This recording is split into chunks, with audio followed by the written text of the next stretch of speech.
the storyline of a rich man falling in love with a homeless girl he sees on the street and then rushing to find her as common trope in romantic fiction.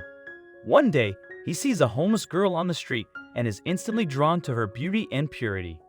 He became obsessed with finding her and sets out on a quest to locate her. Wealthy businessman Roger Landers was often annoyed by the sight of the homeless begging on the street outside his office building. There seemed to be more and more of them each year, he reflected. As he passed a young woman huddled against a wall, a kindly soul dropped a coin in her cup. The woman looked up and smiled at her benefactor, and that smile pierced Roger to the heart.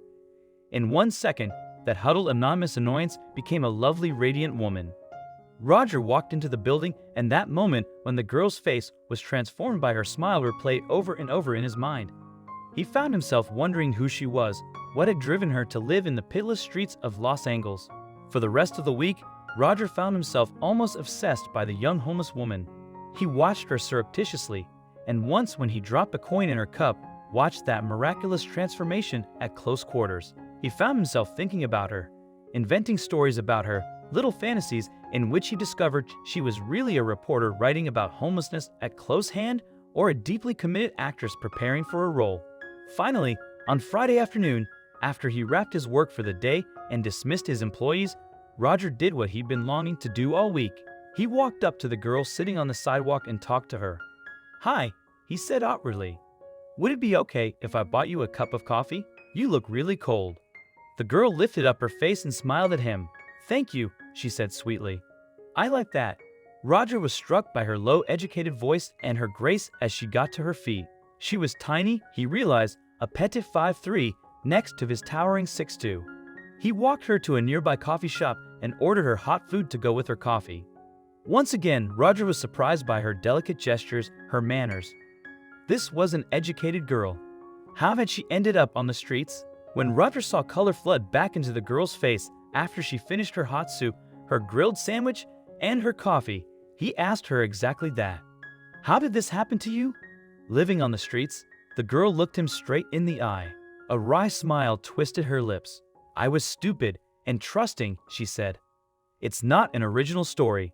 I was in love with this boy in my hometown, Idaho, if you can believe it. My parents disapproved of him, which only made him even more romantic and attractive to me. To cut a long story short, he convinced me to withdraw my college funds and run away with him to Los Angeles. He was going to be a movie star, and I'd be a screenwriter." Also, if you've not done so already, please subscribe to our channel and click that notification bell to get inspired by these animal stories every day.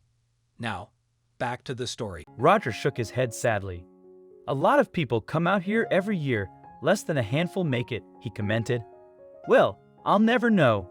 A tinge of bitterness colored the girl's voice. "The first night in Los Angeles, we booked into a motel. When I woke up in the morning, Kevin was gone, so was my money and everything I had." Roger gasped. "Did you go to the police? Call your family?" The girl was shaking her head, tears in her eyes. "I was too ashamed.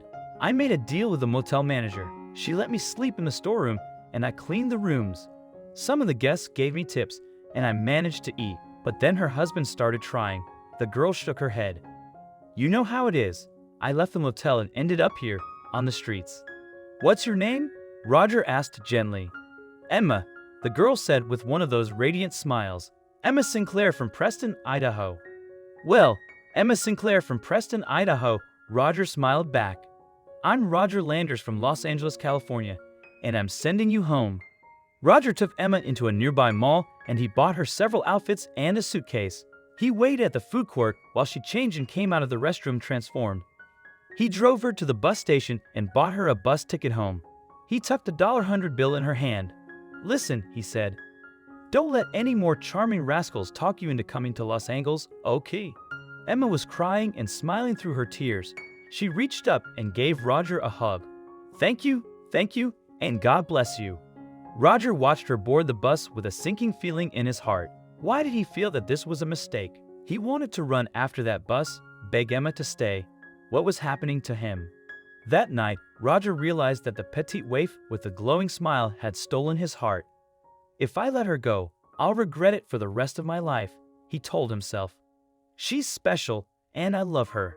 2 days later, Roger was driving into Preston, Idaho. He stopped at the police station and asked where he could find Emma Sinclair. "Emma?" asked one of the deputies suspiciously. "What do you want with Emma?" Roger blushed. "Well, you see, I met her in Los Angeles, and I wanted to see if she was all right." The deputy looked him up and down. "You can find Emma at her mom's laundromat 2 doors down. I'm coming with you. I don't want any more trouble for Emma." Roger's heart was beating fast as he walked into the laundromat and saw Emma. She looked up and her face lit up. At that moment, Roger knew she had been feeling the same way. They belonged together. After returning home for only 3 weeks, Emma went back to Los Angeles accompanied by a man who adored and valued her. By the end of the year, Emma and Roger tied the knot, and she got involved in a program aimed at assisting runaways in finding their way home.